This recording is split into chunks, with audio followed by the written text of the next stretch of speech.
Strangers in the Wood is an actual play series drawing elements from gothic fairy tales and 80s fantasy and sci-fi action and horror films. As such, a list of content warnings will always be made available in the description.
I don't know exactly what goes on in there. It's the room where it happens. I don't know. You get cured. That's almost worse.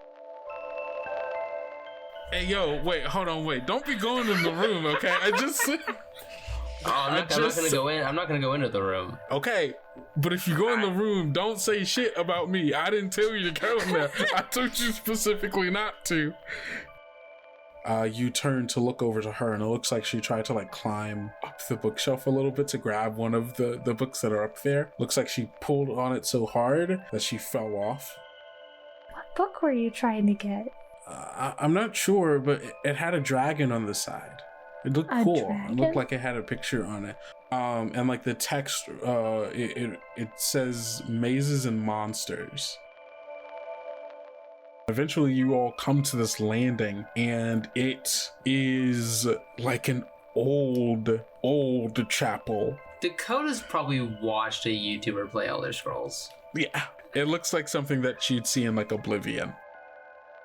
You see what looks to be kind of springy metal hands coming down the stairs, springing, and then as soon as they get down to the stairs, you see them kind of fold in and down as if something is sitting down, and then you're like, oh wait, I know what this thing is. This is a wheelchair, and it's Aaron. Their eyes narrow, and they wheel around to turn towards you and away from the altar. You're still here. Now that's not a way to talk to guests now, is it? Are you pretending to be the stranger? Mm-hmm. Very well done. You all caught them right where I wanted them. Very good, Dakota. There's no interrogation here. We'll just get it straight from the source. And you see the roots that are surrounding them grow off branch roots that dig deep into their skin, piercing the leathery dolphin skin that they have, and they scream out in agony.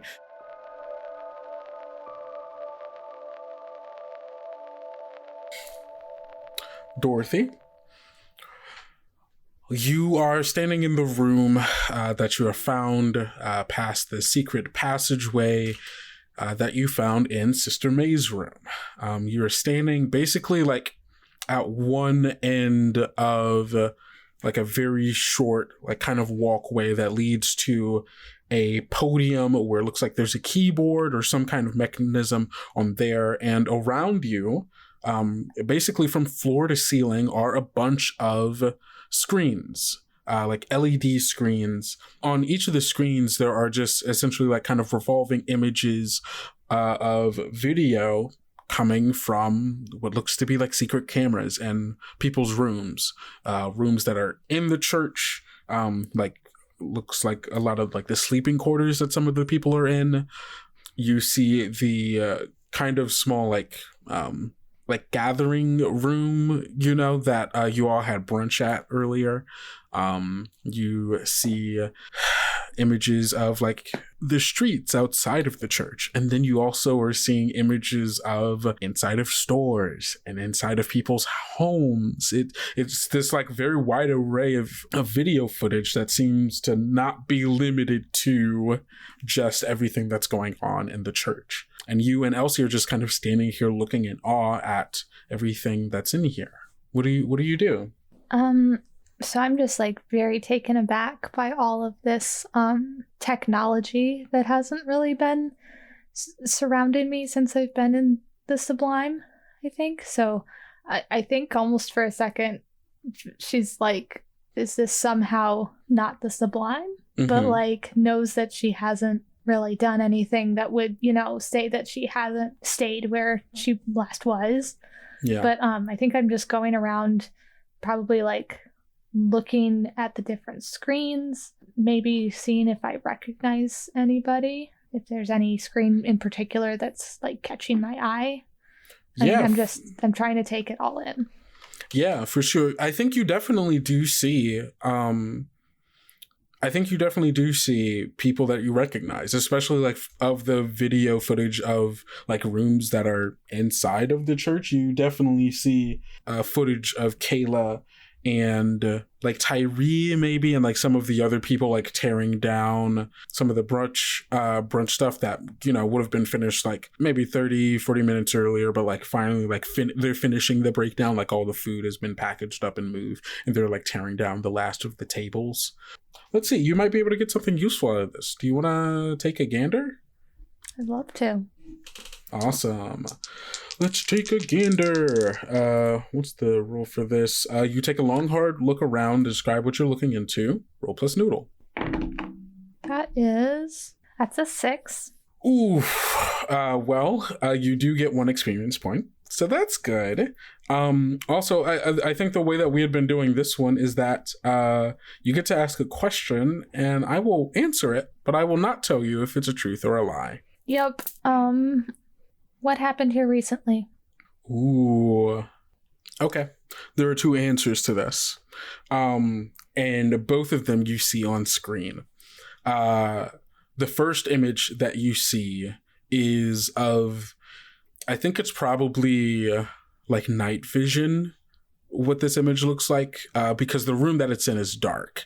And in it you see this cobblestone room with like wooden pews that seem to have been like kind of knocked around, and you see a stone altar, and on the altar you see a person who looks like Aaron that is being pinned down by vines and thick roots to the table, and you see a small little weasel over by the table, and I guess that's all you see. And you see that their wheelchair has been kind of tossed to the side over by the altar. Seems to have kind of weird metal like legs coming out of it. 2 of them seem to be broken though, and like kind of mangled and torn off. And the other answer that you get from this is you see another screen that has the footage from a hallway that you recognize. It's not terribly far away from the room that you're in, and you see Sister May walking in the direction of this room. Is there any sort of like labels on the screens, or is it just images? Like, are they like... There would be labels for sure. Okay. And so what's the label on the one that I saw that's not Sister May? It just says The Room, all capital letters, because that's the name we gave it. But I think that's what it says. It says The Room. Mm-hmm.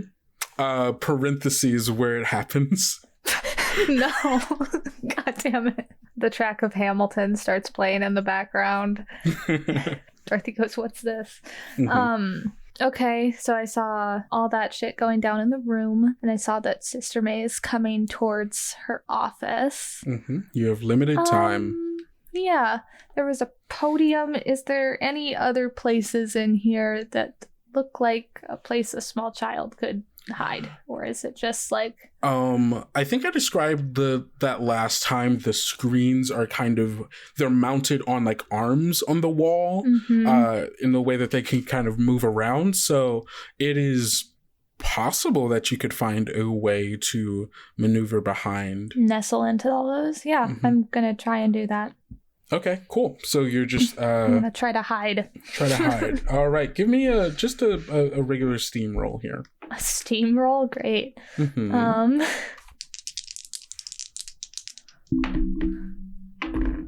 Oh, that's a 10. Okay, cool. So you describe it to me, how you get up and hide behind these things. I would imagine that, like, because they're coming out from the wall and like the screens are probably, bigger than, but like I get into like one of the corners basically where like there's just some negative space in between where like the corner of the wall is and like where these arms protrude to. So I'm like in the shadows, like in this negative space behind the screens. Yeah, I just like wiggle my way into there and like look out between the different like between the little spaces between the different screens, I would assume. Yeah. Gotcha. Do you bring Elsie with you? Yeah, I motioned for her to I'm gonna be like, we gotta hide. Sister May's coming. Okay. You see that? You see that as you're like trying to like pull her like along with you to go hide. Her gaze seems to be kind of stuck on something, but you eventually are able to like kind of pull her away, but it seems to be hesitant in a way. And the two of you hide behind these screens, and you hear the sound of footsteps and like the opening and closing of a door down like the long hallway. I believe last time I also described that after we opened that second door that I closed it again, but I don't remember. I believe you did as well. The second door at the very least. Yeah. Yes. The first door, however, is still open. That one was still open, but yes, the second door I believe I did. Okay, gotcha. That. So the sound is muffled of what you're hearing. And eventually like you see as the metal door slides open, and peering out from behind the TV screens you do in fact see Sister May, who is just as composed as she normally is, but certainly has a more like curious kind of like looking around kind of look about her as she walks in, and you hear her just go, "Hello? I know you're in here, whoever you are, sneaking around in places you shouldn't be." And she like steps out, and like the kind of clicking of like her shoes echoing a little bit in this like very like small space, like more reverberating than echoing. Dorothy is silent as the grave. She is like, she's got her like hand over her mouth, like in case she being silent is something that Dorothy's good at, but she still is like worried that she's gonna like squeak in surprise or something. She's just like huddled in the corner, silent as the grave. She's probably got her other hand like over Elsie's mouth. That's really good. Yeah. And she kind of walks around and says, "There's no use in hiding, you understand. Now that you know our little secret, I simply can't just have you leave here. Unless, of course," she stops to ponder, "you understand this gravity of my responsibilities here. It is important, you understand." And she's kind of like circling around the wall of screens, kind of peering through the spaces to see behind them, slowly making her way to you. "It is imperative in my role that I be able to guide his flock, that I be able to understand their struggle. Of course, to a certain degree I do, for I as well have struggled. The path is not easy to walk on for everyone, but I do believe everyone can walk it. I like look over at Elsie, like as she's talking, and I like look over at Elsie. I take my hand away from my mouth. I say, like, I don't say anything, but I like mouth at her. I like go like, can you distract her? Because Elsie is not, because I'm still like, Elsie can maybe get me out of this. Mm-hmm. I would assume, again, that these screens being like away from the wall, that there's maybe like almost a little corridor like along the wall, not an easy to navigate thing, but like that you would be like able to like go around the around the wall on the other side of like where she is. Yeah, you could certainly manage that, I'm sure.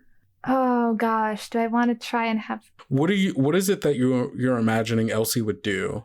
I don't know. Like, I want her to like maybe.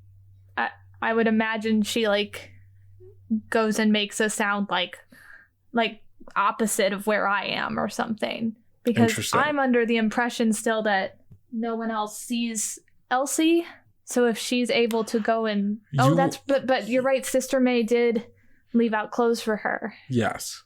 You would have an idea that they are aware of her existence. Yeah, you're right. Okay. Okay, then never mind. I nix all of that. Okay. I guess with that, like, can I with that steamroll be trying to do kind of what you said, like inch along the opposite way in hopes that she'll like pass by me before she like gets to my hiding spot? Yeah, you can try to skidoo here. Or do I feel like this spot is like how hard is she looking? I think you get the sense that she's not like super hard, like she's not looking like super hard, but like you probably get the sense that part of that is because this is an enclosed room. Yeah. So the like eventually she will find the person. Yeah, the eventuality of it's inevitable of her finding it. So she's not like, where is it? She's like, I'm looking for you. I will find you. So you could attempt to skidoo here. I love that she assumes I got into the room, though. That is a good... I mean, the door was open. The first door was, yes. Yeah, but... I get it. Yeah. I'm just saying, she does assume that I did get into this room and stayed in that room. That is totally fair.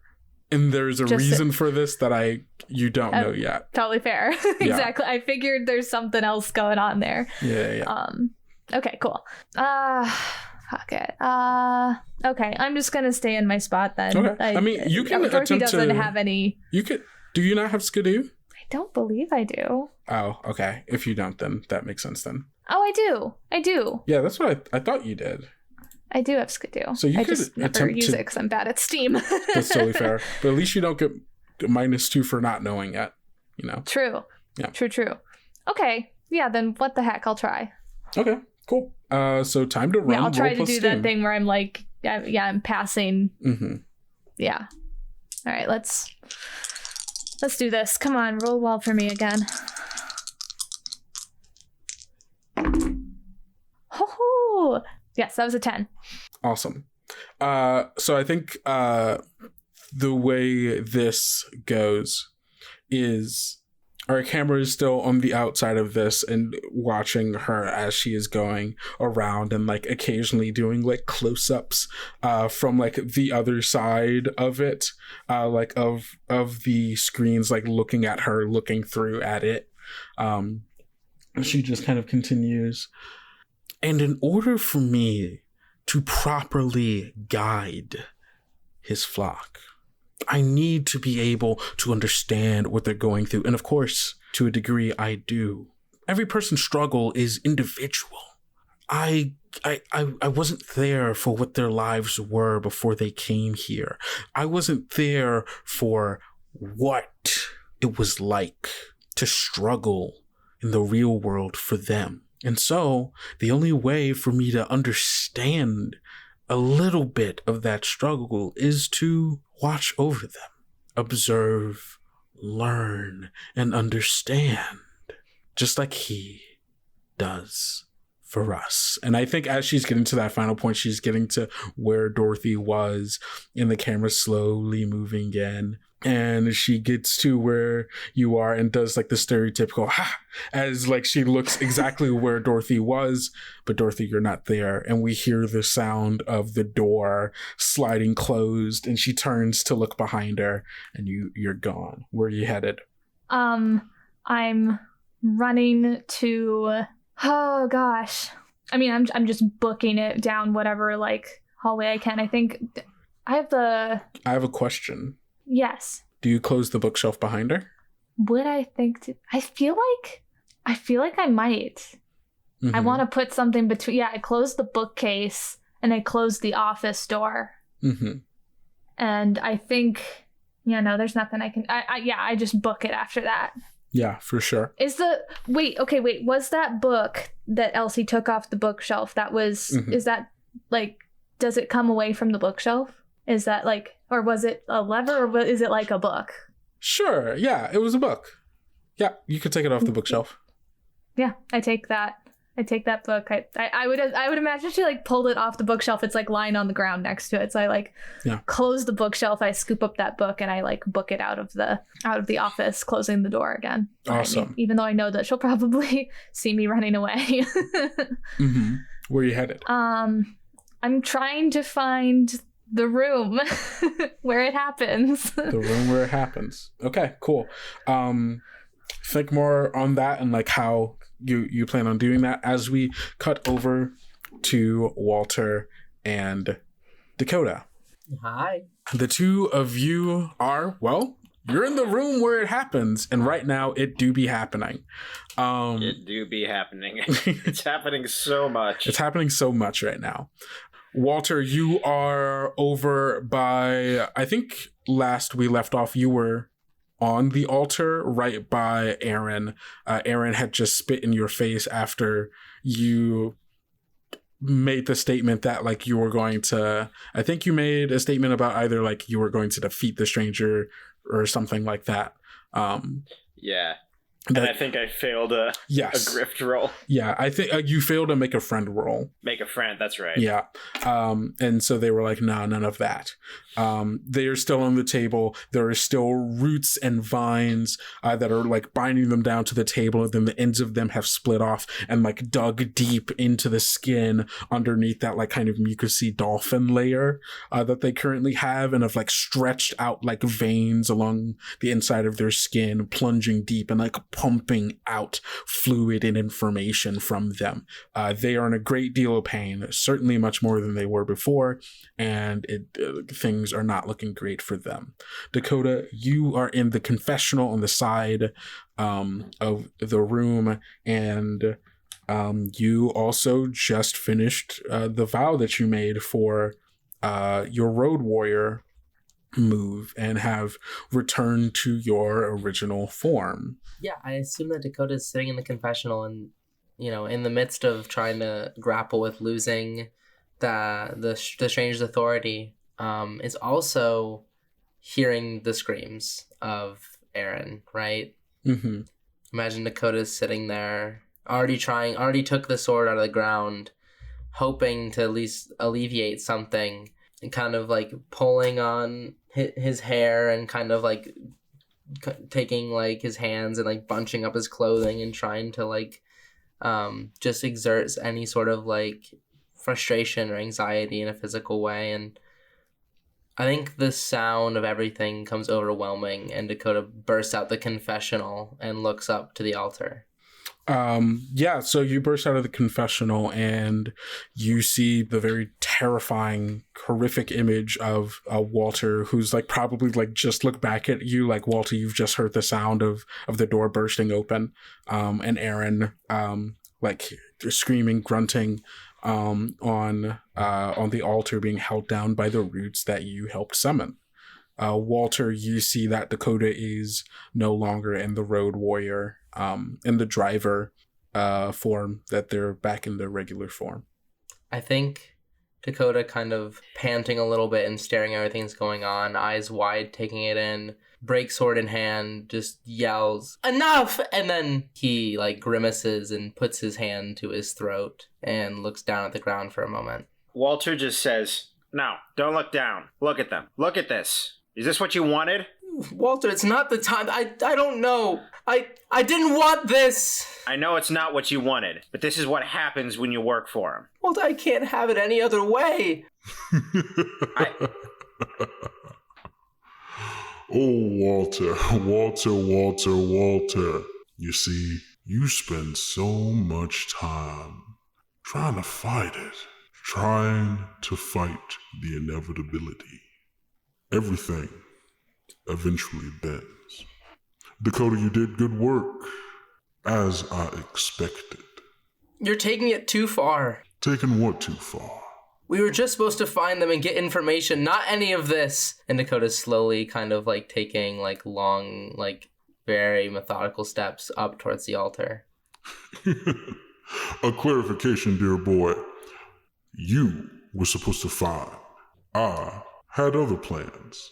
Plans that I didn't necessarily think that you needed to carry out. I'm not one not to get my hands dirty, as you might have guessed. Besides the specific information that this one has that I need. And thanks to you, we're gonna get it. There has to be better ways to get it. Did you just expect me to ask? Hey, Aaron. And they're still on the altar struggling. Would you mind telling me the location of your headquarters? And you just hear a very pained, "Fuck you!" Make them a deal. You made me a deal. Why can't you do the same? I tried to make a deal with them before. I tried to make a deal with all those outlanders, but they instead decided to build monuments to their own vanity, to their own so-called freedom. And look at them now, gasping for their last breaths. A strained death rattle that will go echoing out into nothing. And now that I know exactly where they are... What did these people do to you? What did they do to me? They have done nothing to me, but they have upset the order, and I can't go having that. It seems like everything's fine here. They don't seem to bother you much at all. They seem to stay in their own place and do their own thing. How does that affect you? Dakota, a word of wisdom. The driver's role is not to ask questions. It is to act. Remember that, and you'll last a long, long time. With all the power, with all the strength. If you want it, it's yours. But stop asking questions. I think Dakota, is there a general location of the stranger? This voice is echoing out from everywhere, as it usually is when he speaks. Dakota kind of looks around and goes, I guess it's time for a little bit more bite and less bark. And I'm going to use Step Up to try and cut away the roots that are holding Aaron down. Okie dokie. Step Up from our big kid. You're a big kid and you have to protect those who can't protect themselves. Roll plus steam. It's go time, baby. That's a 10. On a 10, you deter or block the attack of a foe that would have harmed one of your friends. Describe what this looks like. I think that Dakota starts to sprint towards the altar, kind of frantically looking around, seeing if any sort of movement is happening with the stranger. Grabs the wheelchair with one arm and pulls it to the side of the altar and begins hacking away at all the roots that are holding Aaron down, trying to cut them away with the break sword. Awesome. Walter, what do you do once you start seeing Dakota take action? Yeah, I mean, Walter is considering making a little play here, a little move in his little chess game with the stranger here. Mm-hmm. Walter says, "So you wanted to know the location of their headquarters? That's what you wanted?" In so many words, I suppose. Well, why bother, huh? For one, don't you know everything? Are you trying to grift him into doing something? Not at the moment. I think he's just sort of taunting at the moment. Okay. I know most things. And the things that I don't know, trust me, I soon will. I never claimed to be a mind reader. There are certain things that people believe they can keep hidden secrets that they think will go unspoken. But I always find out in the end. Wow. Like I said, why bother? You seem to be tracking us pretty well. Where do you think we're headed? You think you're going to make it to the Outlands before I can get you? I'm saying, if you want to know where their headquarters are, just keep following us. What you're doing seems a bit of an inefficient use of power, it seems. Are you trying to grift him now? I think so, yeah. Okay. What are you trying to convince him to do? I am basically trying to convince him to stop attacking Aaron. Is there a chance that while Gus is talking to the stranger, I can kind of help Aaron into the wheelchair? I'm imagining this is all happening at the same time. Yeah. I think. Mm-hmm. So roll that much roll. Yeah, that's a 9. They'll do it for a price. Oh. Fine. You can take it with you. Ride all off to the Outlands. I can track you there. That's for sure. On one condition. If you want them, you want to take back Dakota's powers. Can't have a driver who's going against my rules. What do you say, Dakota? You ready to give up all that power? Dakota turns and looks Walter in the eyes. And Dakota's eyes are welling up. Walter looks back at him and he sighs. He says, "Do what you have to do." Put him back on the altar, Dakota. Dakota sits there for a moment, digging his fingernails into the gripped handles of the wheelchair, and looks up to Walter and says, "I don't have to do anything. But Walter, I'm scared I'll never get that thing. I'm scared I'll spend the rest of my life trying to get that one thing. And I don't know if it'll ever happen without this." Walter says, I can't give you what he can give you. We both know that. But I will give you everything I have to offer, which, might not be much, but better than nothing. Dakota looks up at Walter again. I don't want to see myself become someone that hurts people like this, but I don't know how long I can avoid the temptation of having everything I want, and I can't promise you that I won't go back on my decision. But for now, I'm here with you and Dorothy, and I'll try my best, but I'm not as strong as everyone thinks I am. I can throw a mean punch, but I still cry. That doesn't mean you're not strong. Dakota begrudgingly, while once again putting all of his strength into the handles of the wheelchair and kind of grinding his teeth. You have a deal. Well, ain't that a shame? I thought you were going to make a fine driver, Dakota. Sad to see that you're still just a little girl. Well, all right, take him. And you can see that, the roots and vines that are, reaching out for you, as you were doing it, not making, a real sustained effort, but, kind of passively reaching out to try to grab Aaron and you back, just kind of fall limp slowly to the floor. Dakota leans over Aaron and goes, "Are you okay? Do you need anything? Where can we take you to get you help?" They are a little unresponsive at this point. They just went through a lot of physical trauma. To a degree that, they just kind of grunt and moan. They don't give a real answer. And Dakota kind of glances around the room looking at Brittany and Walter. I forgot that Brittany was here. Let's cut over to Dorothy. Dorothy, you're running. You're trying to find the room where it happens. I actually wanted to go back on that decision. Oh, okay. I was... I realized that I have zero idea how to get to said room, and stuff looks scary in that room, and Dorothy doesn't really run headfirst into danger. I'm going to run towards... I'm going to go find Kayla.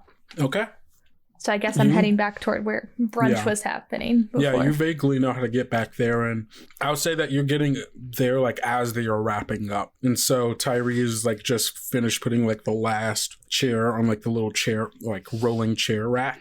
And Kayla is looking around supervising. He was is helping finish up the last stuff when you are running up. Yeah, I run straight to Kayla, and I'm immediately doing the little kid thing where I grab her shirt or whatever, and I'm like, Kayla, Sister May, and there was a huge room and it was full of screens, and she's spying on all of us, and there was so many cameras. Girl, calm down. Breathe, take a deep breath. No, I can't. Kayla, she's gonna know it was me. She's gonna know. What are you talking about? I watched the video, and it was really scary and really sad, but I really still want to go home, and I was gonna go tell Sister May about that, and so I went to her office, and then there was this weird looking book on her bookshelf, and then the bookshelf opened, and then there was another door behind the bookshelf, and then there was this really weird room, and it had a bunch of screens and a bunch of hidden cameras apparently, and now Sister May is watching all of us. She's watching this whole town, but especially this church. Do I know where? Wait. Because I saw this room on the screens. Yeah. From what angle did I see this room?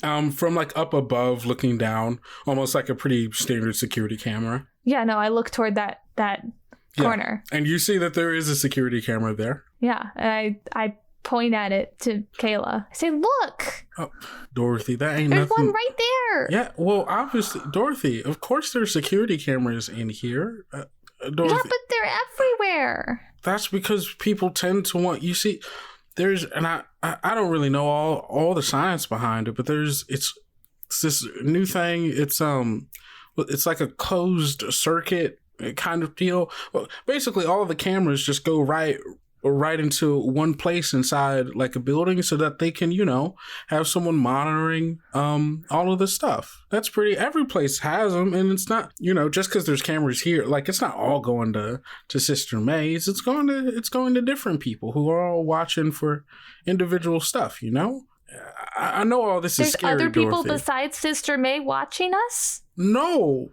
I'm saying like the library. They're all watching us? No, sweetie. There you're was not. ones in town in people's houses. Wait. I saw What? I saw it in people's houses. I saw places in the town. There's cameras everywhere. Can you make a let's see, what's gonna be the best thing here? Maybe a be a friend roll Okay. for this, just to get her to like start believing you and like even put any and not just be like, oh, any a kid stock saw in this thing of a kid little saw kid. a security camera and was like, oh no, they're Exactly. watching us. They're watching us. The surveillance state. Okay. Be a friend. That's a 10. Hey, It's an 8 plus 2. It's a all 10. Right. Yeah, you see that the last thing that you say when you're like, I saw it in people's houses, that's what makes her go, all right, that's a little weird. And she goes, what? Dorothy, what do you mean you saw it in people's houses? Where did you see all of this? Where did you see all this? In the secret room behind May's bookcase. That certainly... In her office. Okay. I mean, well, there's got to be an explanation for it. There's got to be an explanation for this, I'm sure. That they're spying on us. And as like the two of you are talking, Sister May walks down the hallway from the direction that you just came from. You hear her go, oh, there you are, Dorothy. You ran away so quickly. We were just in the middle of a session. I'm sorry, Kayla. Dorothy isn't... I like hug onto Kayla's like leg and like stand behind her. Yeah. Like putting her between me and May. Mm-hmm. And you see Kayla like feels you do this and kind of takes a step in between you and Sister May, almost kind of like putting you behind her a little bit. She goes, well, hey there, Sister May. Good to see you. Yeah, no, sorry. Little Dorothy just ran right into me. She's like, oh, I'm so sorry. Yes, we were in the middle of, one of the sessions, and she got a little upset. Understandably, we were dealing with some very hard topics. I understand, Dorothy. She says as she like kind of kneels down to get to your level, looking past the legs of Kayla and like looking at you in this almost on the surface kindly, but there's a sort of predatory look about this as well, you know? Mm-hmm. Go away. Get away from me. Oh, Dorothy. And Kayla says, well, maybe, you know, it is just her first day and all, you know, maybe she take it slow, you know, go back to... I can take her back to bed, maybe get her something to drink, calm her nerves, some hot tea. Would you like that, Dorothy? And she says, she kind of squeezes your, she kind of like reaches her hand down to where your hand is and like squeezes it a little bit. I nod emphatically. Yes. I'm just like nodding really like tersely and like I'm scared. I'm scared of Sister May now. Mm-hmm. And and Kayla goes, well, you know, yeah, so I'm just going to take her back. And Sister May goes, no, Kayla, don't worry, I can take this from here. Dorothy, if you don't want to continue the session, that's fine. We can walk to your room, do some decompression. We can kind of talk. I like can't help it. Like the moment she's saying anything about like taking me anywhere with her, I just immediately am like, no. For sure. In fact, I would say that, you know, you may be a that little might bit instigate on something. Yeah, I think you're maybe on a little bit of a rebellious streak. You know, interesting. Yeah, I would say that yeah. You're taking an action to further your own independence. Even that's so strange that you say that. Yeah. So I mean, it sounds like that you are arguing with them to assert your agency. So I'm going to say that's a roll plus mush. Yeah, it does sound like that. All right, cool. Plus mush. Mm-hmm. Whew. Okay, that's 10 again. What the fuck? That's a 4, and then plus mush 2. So that's a 10. Awesome. So one of your existing symptoms manifests in a benign way. Interesting. So your current symptoms right now, you have a bit of a body of a rabbit, but you also have the movement of a rabbit currently as well. Well, yeah, I'm a little faster. Yeah. And sometimes you run on all fours. Without your knowledge, you know, it's instinctual, you know, it happens and you don't even think about it, you know? These things happen. Happen. Every now and then, audience... you know when you're running really fast and sometimes you just need to go a little faster? Yeah. And so you get on all fours. You just start putting power into it, putting some legwork into it. I think... what happens here is that like you start getting like you're really antsy, you're really nervous, you're anxious, you're not quite sure how this is going to go. And yeah. Sorry, wait, no, if you have an idea, sorry. Yeah, I think you just kind of start. It's a really weird emotion, but you just kind of like start stomping in a weird way. I was about to say, I say no, and I put my foot down. I do that thing that like, you know, rabbits do where they like thump their back. Like that's what I basically do with my foot. Yeah, exactly. When I say no. Exactly. Almost like a real weird twitch that happens. Awesome. And so yeah, you say no, and Sister May goes, Dorothy, I understand. And then Kayla goes, Sister May, I think she's had enough of the speeches today. So we're just going to go. And like, she starts like grabs you by the hand and like starts walking you back towards your room. And Sister May like kind of stands up and says, well, Kayla, I think you don't understand. Kayla, please let me have this chat with Dorothy. I was like, I'm afraid it kind of seems like you're starting to regress a little bit. Wouldn't you say? And you can feel like her like kind of tighten on you, like her hand on you. And sure enough, you are noticing like a certain like kind of tenseness about Kayla right now. And I think I don't know if Dorothy sees this, but I think the camera does. You know, Kayla's eyes, which are currently like those like big cat feline slit eyes, are dilating in such a way as if like focusing on like prey right now. And like the furs on the back of her neck are beginning to stand, and like it's a very subtle motion, but she starts like crouching, like she doesn't like full on crouch, but like she kind of slumps over in a way as if she's ready to like take off and run. She says, I would hate for you to start losing the path at such a critical juncture as well. And you feel her hand tightening a little more. And Kayla's like, Sister May, we just gotta keep moving. Oh, but Kayla, I have a fear that if you leave right now and take Dorothy away from me, that you may not be able to help yourself. And she I think, Dorothy, in this moment, there is a certain fear and anxiousness because now she's holding your hand tight, like real tight. And she's like, Sister May, I'm taking her to her room. And she just like starts like fucking speed walking with you, essentially like pulling you along. And Sister May just kind of turns back as the two of you are walking and says, have a safe walk. Hope nothing happens. Well, howdy hey and howdy ho, folks. It's your best friend Kendo here to do the episode mid-roll. As always, thank you all so much for listening to this podcast. It means so much to us that you take any time out of your day to listen to our humble little award-winning podcast. Honestly, I will never get tired of being able to call it award-winning, and I can only do that thanks to listeners like you. You're going out there, you're tweeting about us, you're leaving reviews on Apple Podcasts and Spotify and Podchaser and all that kind of stuff. And if you're not, well, go out there and do it right now. You can find us on social media at Tales Yet Told on Twitter and Instagram. And if you follow our Twitter, that's where we primarily do a lot of our advertising, where we talk about when episodes coming out, where we share character art and stuff that we get, and also where we talk about our actual play stream, Prayers in the Static. And, well, we actually have an episode of that coming out this very Friday on twitch.tv/Bards and Brews.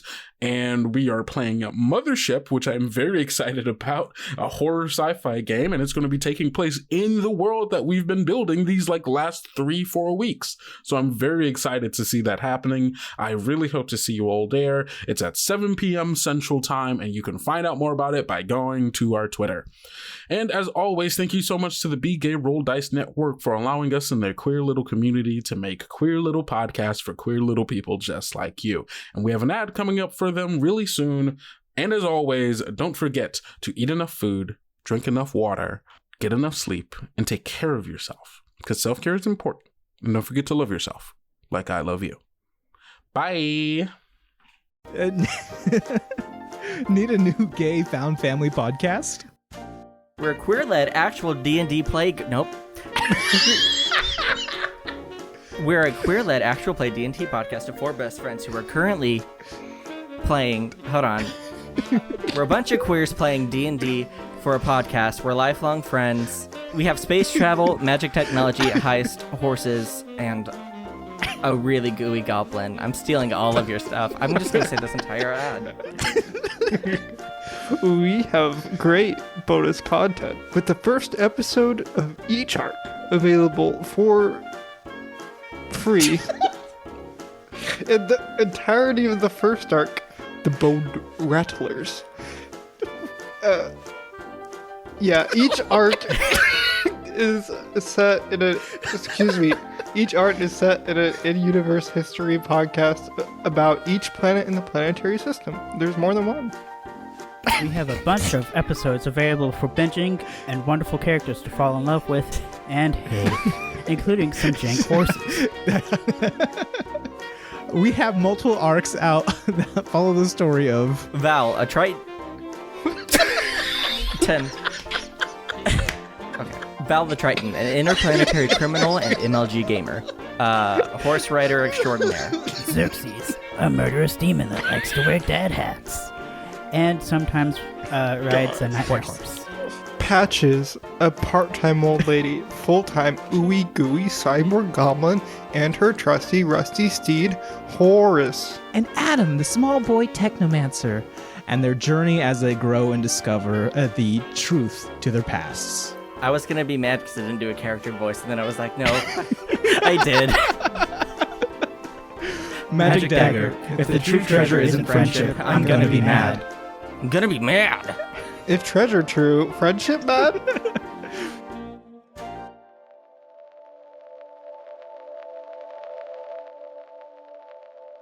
two of you are walking back to your room. It's a very swift. You're actually kind of able to keep up, like after like the first initial tug, where you're like, you're able to actually kind of strangely keep up with her now, and you see she's just kind of mom power walking right now, with a certain a ferocity and aggression that she did not have before.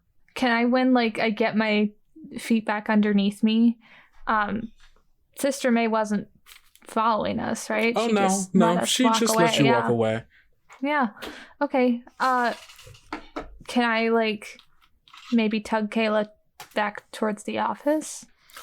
Do you say something to her about that, or do you just kind of tug? Yeah, no, so like she tugs me along, like at first, you know, I'm trying to like catch my footing again, and like when I do, I'm gonna kind of like tug on her sleeve, be like, Kayla? Yes, Kayla, are you okay? Yeah, I'm fine, Dorothy. We just gotta get you to your room so we can talk. What if I show you? No, not right now, Dorothy. We don't got time for that, all right? We have to just gotta focus on, I'm taking you to your room. That is the task ahead. Okay, but I could show you I want to. Somebody else has to see. What is it, room. Dorothy? And she kind of turns back towards you. She's like, it kind of hurts the way she's holding your hand, and she kind of turns, looks down at you, and there's almost this very kind of familiar sensation of a parent, like frustrated about something, and then like Dorothy trying to interject and like trying to bring up something, and then like all of that frustration just being thrown right into her face. That I think might sadly be a little familiar for Dorothy. And you can see there's just like this anger in her eyes to a degree where I think somewhere in Dorothy's mind there is the like slight sensation of this kind of prey predator dynamic that like flips a switch on. Yeah, the moment that she rounds on me and like says like, what is it or whatever, I think that like that little alarm in like the back of my head that I don't even really know is there, like I just immediately like shrink away, like I pull my hand away from her and like take a step back. Yeah, you try, and she holds on to you in a way where you cannot break out. And you see Elsie next to you starts having this like really like kind of scared look about her, where she's now realizing what's going on. Kayla, let go of my hand. You're hurting me. And there's this moment where you say that, and she kind of looks down and like sees that she's like gripping your hand like that, and she quickly releases you and says, I'm sorry. I like pull it immediately like into my chest, kind of. I'm sorry. You see she like kind of turns around and has her hands like kind of like to her temples as she like walks away from you, and she starts pacing like, I'm sorry, Dorothy. I didn't mean to hurt you. Shut up. And she like kind of angles it like in a way where I don't think Dorothy thinks that it's she's talking to you, but she is like having this internal dialogue with something else. Kayla, okay, let's just we can go to my room if that's what you want. I'm sorry. I got really scared, and I want somebody else to see the thing that I saw. But if you need to not do that right now, that's fine. I can just. You see that she's not even paying attention to you at this point. She is now fully focused on this internal monologue that is taking place in like. Yeah, I'm like scanning this situation. I'm like when I finally catch that she like throws that shut up like not directed at me. I'm like, oh okay, something else is going on. All right, well, like in a more direct way. All right. It seems like you're taking a gander here. I would like that. Yeah, roll plus noodle. Yes. Hand on heart. It's another 10. It's another 10. Ask two of the following questions. They'll both be truths. What here isn't as it appears to be. Mm-hmm. And what are they thinking? Okay. I think you get both of these answers just from being able to watch what's happening. As you are seeing her kind of go back and forth, this argument becomes something that is internal to something that is external. She's no longer talking to something in her head. It looks like she is talking to a person that is here that you do not see. And there is this moment of like you like looking at this, and there is almost a recognition of being in a similar situation, but now you are on a different side of it, where you're like, who is she talking to? And there is like, oh, wait, is this what it looks like when I'm talking to Elsie? That is probably almost very apparent, and just like the way she moves and the way she talks and the way it looks like she's interacting with another person that isn't here. What are they thinking? I mean, you get that just because you can hear at least one side of this conversation, and the side of the conversation you can hear very much is saying, I don't want to hurt her. But you also know that this is an argument, and there's a side that believes the opposite, and you can't quite tell which side is winning. So is Kayla like just arguing like to this being not like looking at them or anything, or is she like in a face-off? Yeah, no, now she is in a face-off. Like, it started off not looking and like kind of seeming to try to make that external conversation internal and like almost stay like, this isn't happening. I'm not hearing this voice. I know what I'm trying to focus. I'm focusing on the thing. I know what it is. I know what it is. I know what I'm supposed to be doing. To being like, shut up. I know what I believe. You are wrong about something. It goes from just a conversation about to herself to a conversation with someone else in a way that is very visible as well. Okay, cool. Yeah, after like I had that reaction of just like pulling away and having that like instinctual fear, but seeing this person that I've befriended, even over only the course of a couple hours, struggling like this, I'm going to like creep forward and then try to take back her hand and like put myself between whatever this entity that I can't see is and Kayla, and like try to like get in her like line of sight, like take her out of that confrontation. So I go to try and like grab for her hand and like ground her. I try to like ground her again. Yeah, for sure. You grab her hand and she kind of breaks from the conversation for a moment, looks down and is like, Dorothy, get away from me. No, you're my friend. I don't. Dorothy, go back to your room. I just need to be by myself right now. It's okay. Dorothy, I don't want to hurt you. You need to go.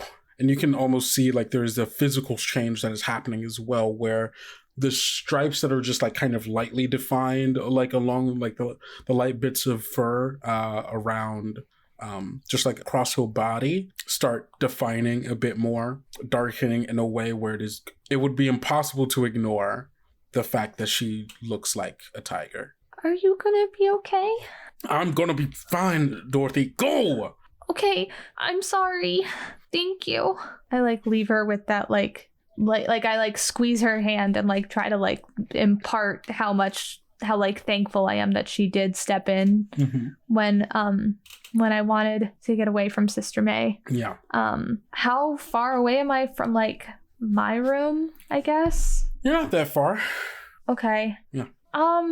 So my room was just like one of like many down this hallway, right? Like, is there like hallway that I can like keep going down? Like, where am I in relation to like finding new parts of the church? Understandable. It is hard to know because if you remember when I described it earlier, a lot of these hallways just look very much the same, and very few of the doors are labeled. So it's a little hard to know. You have a vague sense of where you are just because you've been in this spot before. Exactly. So I think you could probably find your way back to your room. It might take you some time. You can maybe find your way back to the 3 places that are known to me right now. I don't want to go to. Brunch room has Sister May. My room is a place that Sister May will easily find me.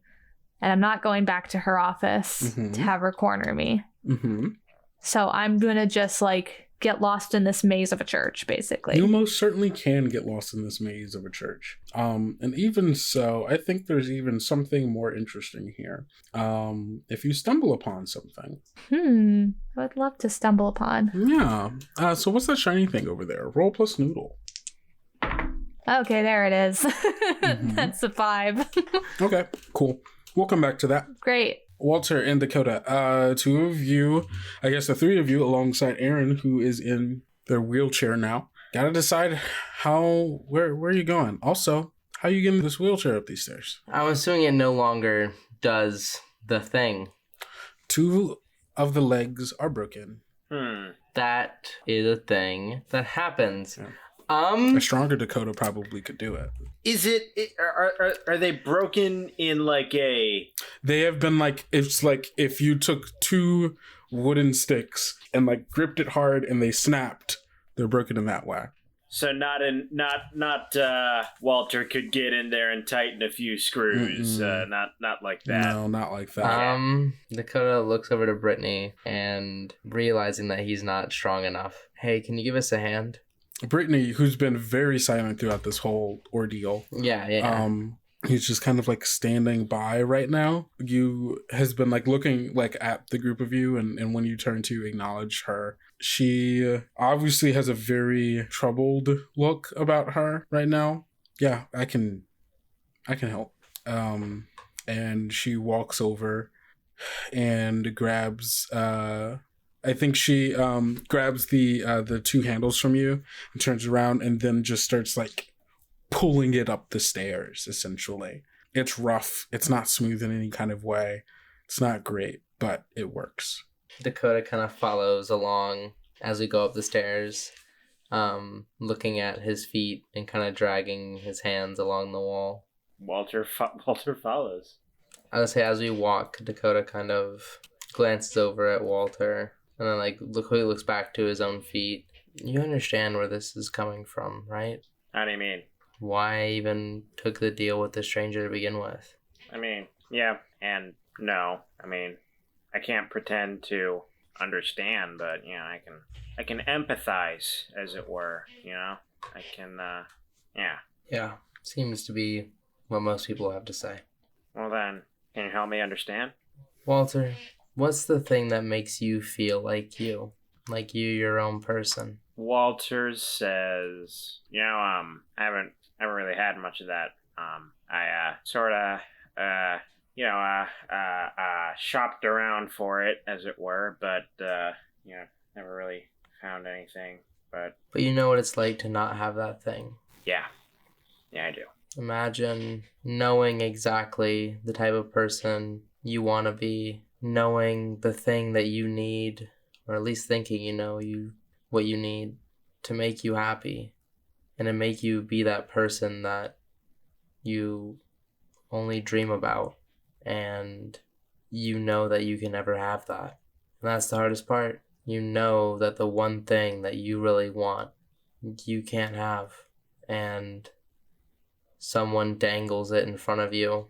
It's hard not to take it. Yeah, no, I get it. I mean, don't get me wrong. As soon as I'd been picking up on some stuff about you just from what you conversations, but as soon as I saw you, after you after you accepted the offer, I understood that it'd be hard to resist that for you.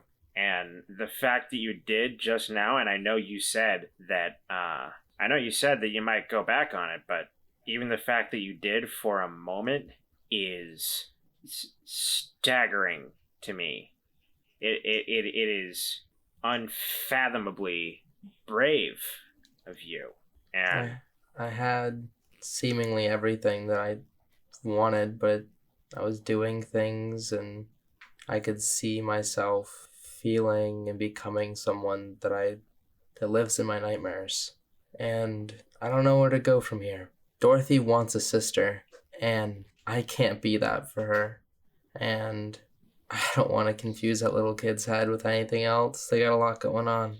Hey, she's She's smarter than she seems.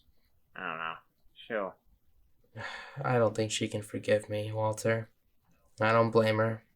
As you guys are finishing up this portion of the conversation, you all are reaching the top of the stairs from the underground chapel. You all see the double doors that led down these stairs in the first place, and you break through them to enter into the hallway of back into the labyrinthian halls of this church.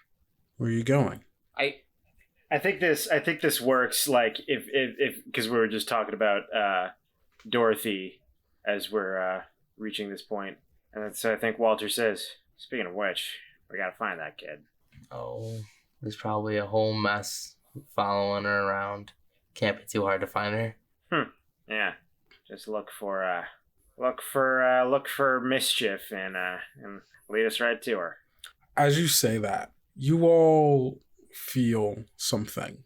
There's almost like a shock wave, like a ripple through the space of these halls.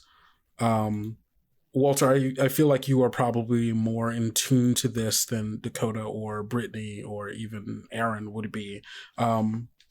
But there is it's almost like a wave, as if someone has dropped like a rock into a puddle that is this space somewhere, and that has made a ripple effect throughout the rest of the church. It's weird and uncomfortable, as if something in the church itself is shifting for a reason. And with that, we're going to cut over to Dorothy. Dorothy, hello. Hi. And so you are running to get yourself somewhere. You rolled a 6, right? I rolled a 4, 5. A 5, yeah. a 5. That was what you rolled. Wonderful little That is 5. what I rolled. Half a 10. 10 would have been a success. Can I roll another 5 and then we can add those two together? I'm afraid that's not how these things work, my friend. Instead, what has happened is that you have run off into the bowels of this church. You are running past seemingly identical hallways with plain wooden doors, no signs on any of them, this grass green carpet along the floor, and you're like making turns at different avenues. You're going up and down stairs. You are trying to find anything that can help in your situation, and you are just finding the same places copy and pasted over and over and over and over and over and over and over again. And just when you think that like, oh man, I can't, I don't know like where I'm going, I'm trying to look for something, you happen across Sister May standing in the middle of the hall, and you you're essentially like, you're running so fast that it almost takes you a second to really realize, and then you kind of, I imagine, like kind of stop in your tracks as she stands in front of you. And I think also in this moment you realize that I think this is your first conscious thought of it, but that you were running on 4 legs, and I think you're still are kind of in that hunched over position. It's not even running. I guess you're more like hopping in a way, on 4 legs. But it was faster than you just running normally, which feels weird. The moment I see somebody, I think it's like I'm going so fast, I'm so like focused on like finding somebody else, or like getting, so like I see a person and like immediately I'm like, finally a person, and then like I like fully take it in, like that it's Sister May, and I like screech to a halt, basically like stop in my tracks like a deer in headlights basically sort of deal, with like however many feet between me and Sister May, and I absolutely freeze. I feel like even though it's an open hallway, I feel like I've been cornered. Of course. And as you like are freeze like a deer in headlights, she looks down with a smile and says, "Dorothy, there you are. What happened to Kayla?" I think you know exactly what happened to Kayla. Yes, I suppose I do. She can be temperamental at times, I suppose. It's part of the way the illness has affected her. And there are ways to work through that, but only if she had listened. You, on the other hand, seem to be getting yourself into quite some trouble. Sneaking around my office, poking your nose where it doesn't belong, getting other people to go against the will of the stranger. You're not a little troublemaker, aren't you? I just want to go home. I understand, Dorothy. Don't tell me that I am home. Don't tell me that this is the place where I'm supposed to be, because it's not. Dorothy. You and the stranger and every other person here, you just keep telling me this, and it's not true. It's not true. I watched that whole tape. Mm-hmm. I know what I want, and you can't change my mind. Dorothy, I believe you have watched the video. I believe you've taken some information from it, and I believe that you believe you want to go home. But I don't think that you've actually learned from the video. Because if you had, you would know that you can't always get what you want. And with that, you begin feeling this sensation of sinking. And as you look down, you start to see that your hands and feet that are like currently like planted on the ground are like sinking into the carpet of the ground below you, and it's starting to like ripple out, almost as if you are sinking in like quicksand or even water, and you're sinking fast. What do you do? I try to scramble away. All right, give me a skidoo roll. Time to run. So many rolls. So many rolls. 8. An 8. You escape, but you create a complication. You leave something behind, you take something with you, or you create tracks. Okay. Describe how you get out of this and how you run and where you run to.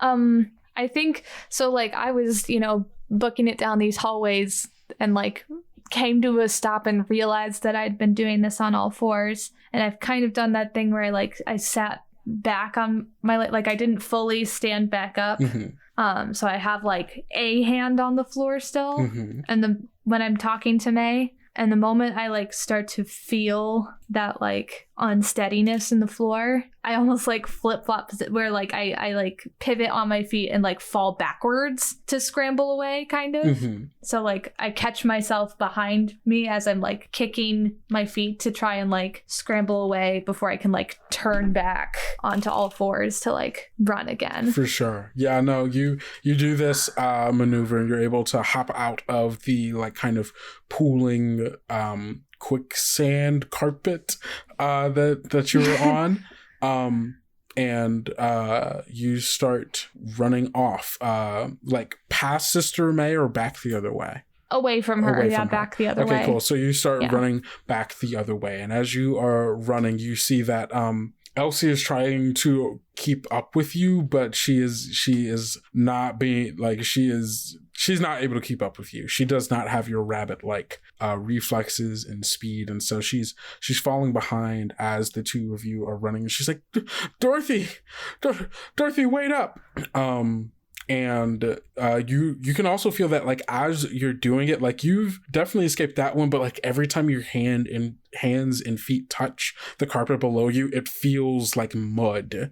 And that if at any point you were to stop going the speed that you're going, you're just gonna start sinking again. I'm gonna stick and sink. Exactly. Yeah. And it's almost kind of looking like Elsie is not being able to move at the speed or strength to be able to not do to essentially do what you're doing. Mm-hmm.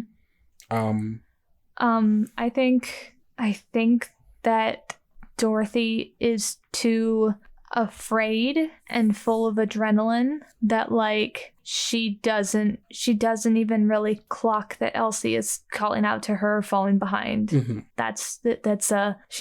She is tunnel visioned into just running. Every instinct in her is telling her to run. The ones that are animalistic, the ones that are Dorothy, mm-hmm. All of it is just telling her to run. And she doesn't have any brain space to clock that Elsie really is falling behind. Yeah, for sure. Also, it seems like you're taking action to further your own independence. Please roll a steam move for me. making so many rules. I don't like that. Stop making decisions. Okay. Submit.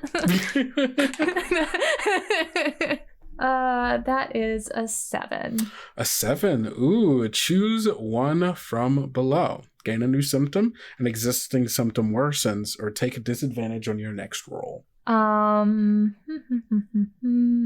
Let's gain a new symptom. Gain That a sounds new symptom. exciting. Interesting. What is this new symptom? How many are left? Oh, there's plenty of things, I guess, that could probably happen that I could think of, at least. Well, so you have symptoms already that would get worse, that would be more stuff, so I have to think of things that are not quite. This is gonna become Dakota's petting zoo soon enough. Your traveling petting zoo. What is a new symptom that I can give Dorothy? Oh, would that just, like, are you just lumping anything that changes physically as, like that doesn't count as a new... Yeah, no, I was thinking like a new symptom is just like... No, so that would be any other physical transformation would be the worsening of body of a rabbit. Anything new is just something entirely new. And also the movement of the rabbit, which is a different symptom as well. Yeah. Could give you... Okay, well, I mean, if it's easier, then I can just have a worsening symptom. I can find a new symptom to give you. Trust me. But I don't know if the thing is, I don't know if I want you to. Oh, you sure? If I'm thinking of it in those terms. Oh, you sure? You just want the body to get worse? Is that what you want? No. Well, you're gonna have to I make don't want any of it. No. Well, you can take disadvantage in your next roll if you want. You kind of delay it for a while if you want. Just put it off. Yeah, it's up to you. The choice is yours. Oh, great. Cool. Help. Here it is. Okay, I know what new symptom I would give you. So you can make the choice if you want this new symptom, if you want me to worsen a different symptom, or if you just want to take disadvantage.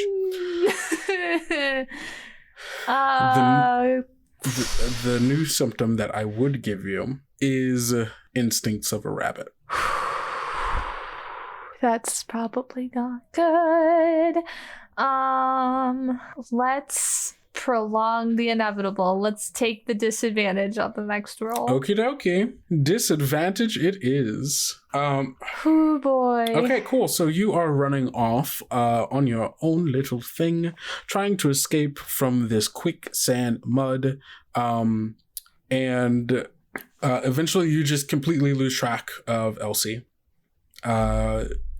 And I don't even think that you're, paying even close enough attention to be able to tell that it is what is happening, So you're gone. Yeah, I think that's fair. Yeah, you're gone. So you're running. Yeah. We're going to cut over to Walter and Dakota. So that ripple just happened. Yeah. What do you do? I think Walter just freezes, I guess, and goes, "You felt that too, right?" I felt it a little bit, right? Yeah, you did. Not as much as Walter did, but you did feel it. Yeah, for sure. Yeah, I'm not sure. Sounds like a yes, effectively. What? Brittany says, I felt it too. She must be doing something. Walter, Okay. you're the one with the special eyes. Can't you, see what's going on? Mayhaps I can. I would say you can. Yeah, I'm gonna go ahead and do that. I'm gonna use code review. Okie doke, you've seen the source code before, and you can still catch glimpses of it if you try hard enough. Roll plus noodle.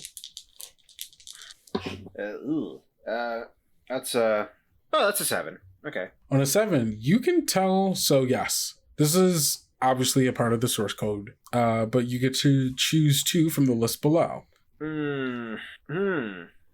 Okay, I want to go unnoticed here.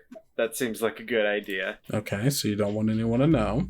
I think because 2 of these are you ask what the AI's purpose is and you ask what the AI's desire is. And since I'm using it on a place, okay, here's something I will just give you for free. This place is most certainly a part of the source code. And it is irrevocably tied to the role of the healer as well. Right. This is part of her domain, and thus this code is also part of her. But you can distinguish between the thing that is the church and the thing that is her. So, asking me what the purpose is would be asking me what the purpose of the church is. And asking it what its desire is, I mean, I think it'll just show you. I want to do that. Yeah, I think this church will just show you what it wants. Okay, cool. Yeah. What does this church desire? The way that I've kind of imagined every time we've done this, asking what its desire is almost kind of like as you're going through the code, you're able to input essentially, like you're essentially able to activate it in such a way where you input something and you're getting a result back which tells you what it is that it desires. It is telling you the information based on the information that you're putting in, so you're getting new information out of it. And the way that interacts with people tends to be that they just like, you poke a few buttons, you press play, and then they just tell you the result, right? And I think for space, the way this looks is very different. I think it changes in a way to be able to, you're asking the church what is its purpose, or no, you're asking what its desire is. Sorry, you're asking what the church wants, and the church shows you. Hold on, I gotta think about this. You ask this question and you feel another ripple throughout this space, this time emanating not from somewhere far off, but from you, almost rippling out from you as if you are the stone dropped in the pond. And as you do that, you all begin to sink. Oh. Awesome! Mm-hmm. Like, through the floor? Yep. You all start feeling as if you're in quicksand as the carpet begins to eat you up. And Walter, this is happening because you asked this question and it is attempting to answer you right now. Cool. How deep is it right now? Like it's just started. It's probably about to get around your ankles. Dakota tries lifting his foot up. It works, but it's hard, like pulling your foot up through mud that it's been soaked into. And like as you're doing that, you're putting pressure on your other foot, so your other foot starts sinking maybe a little faster. Dakota tries to jam the brake sword in another part further out from where they're all standing. You do that and it kind of grips onto it. You can tell from just the way it's rippling out from where you all are at that this space is growing a little bit, and if you don't move quickly, you're going to be enveloped. Ground. Yes, but you're not sure how long that's going to be ground. You see Brittany and with the wheelchair is starting to sink as well. And I think the two of you can tell that Brittany is about to start just booking it. Because you said that I have essentially Walter has input this question sort of, and this is the response to it. You cannot quite tell if this is the full response to it, or if it is an act that is trying to answer your question. If this is a transitionary, this is a thing that has to happen for me to answer your question, or if it is just the answer to the question. You're reading into the code of it, so I think you'd just be able to tell. It has not fully answered your question yet. It is attempting to answer your question, and in order to do that, it has to do this. Then I think Walter stays where he is. Okay. Dakota, trying to pull himself out of the quicksand using the sword, looks back and is like, What are you doing? Move, Walter. Walter has that kind of glazed over look that he has sometimes had when he has peered into the code, and he says, "No, it's okay. Go find Dorothy. I'll meet back up with you guys." No. If you're going, I'm going with you. I don't know what's happening. Dakota, I'm gonna be okay. Find Dorothy. Okay. And Dakota takes a few steps back after getting out of the quicksand to away from where everything's happening. Do you start, are you like following in the direction that Brittany is starting to run off in? Because she's just gone. She's like, I'm not about to stand here getting swallowed up by this. Yeah. Cool. All right. The two of you start running off, and Walter, you stand and wait as you slowly sink into the depths of this church.